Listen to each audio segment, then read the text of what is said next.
let's see,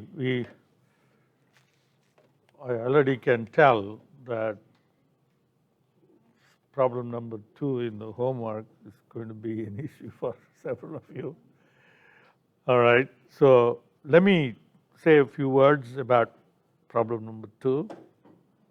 Okay, so here is the data file, right? So the first thing to do is to take a look at it. It's a text file, it's not a CSV file. Okay, so if you can open it in any text editor, or you can open it here in Jupyter Notebook as well. So if you click that, it's going to open the file for you, and you see that it's not a comma separated file. Okay, so when you use, you'll still use PD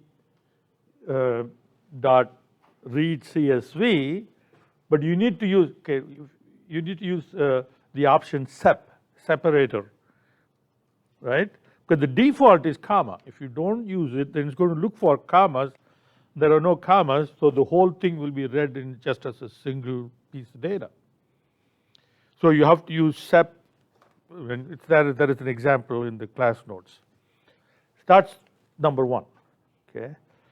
Then here, if you read all the sections, you'll see that you have to read this data file twice. One time to read the data rows. The data rows are here, right? You need to note a couple of things here. One is the data row starts, abruptly, doesn't have column names. Okay. So you skip all of these rows that you don't want, and you start reading from here, and the very first row is itself data, not column names. Okay, if you don't say anything, then read CSV is going to assume that the very first row is header, which is the column names. So you need to say that no, don't read any header. Okay, there is again an example of that. Take a look at it in class notes and you'll see. So you will read the data, and the column names will be the default column names. Okay, like index. Default index is what? The implicit index is 0, 1, 2, 3, 4, right? So that's what the column names will be. Okay, so two things in it. It's a tab delimited file. Then you have to skip some rows and make sure that the first line it reads is data. Okay, there is no column names. Then you have to read this file a second time, and the reason for that is to get the column names. Now that the data is there, but there are no column names in it. Okay, it has just the implicit column names. So you have to read the column names. The column names are here, the rows that you skipped to read the data. Okay, so that's where the column names are, and the very first row is a title. Okay, so it says variable name, type, description, and so on. So it does have a header. Now you don't have to skip anything, but you have a set number of rows to read. You don't want to read beyond this, right? So there is an option for that. Okay, if you look at the class notes, I didn't do an example of that, but it is there in the notes. Okay, n for number. Okay, the letter n row or n rows.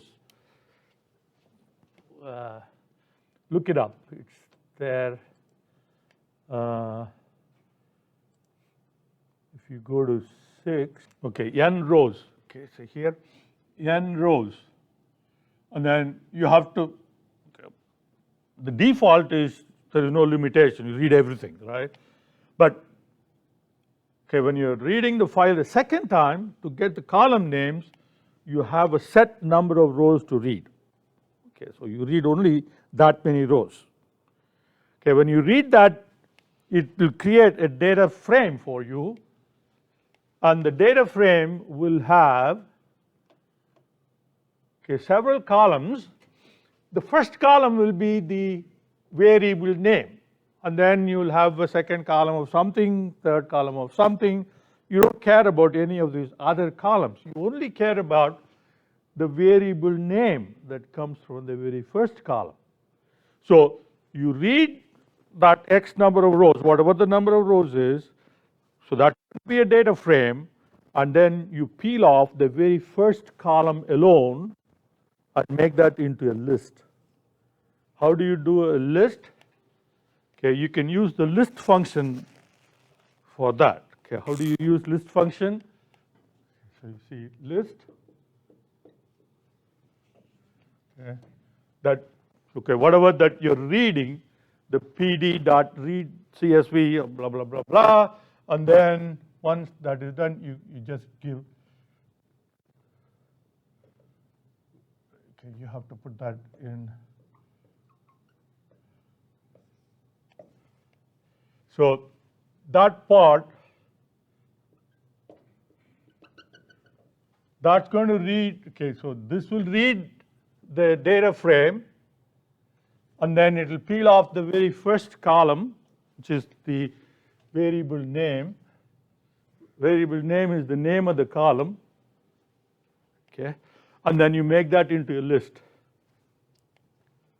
So now you have the list, which has all the, unprint it to make sure that you have all the column names there. Okay. So now the first time when you read the data, you have the data, no column names, just implicit columns, 0, 1, 2, 3. The second time you read and you prepare the list, and it has all the column names now. So we just put those column names as the column names for this data. And again, there is an example of that in class notes. Take a look at that. Okay?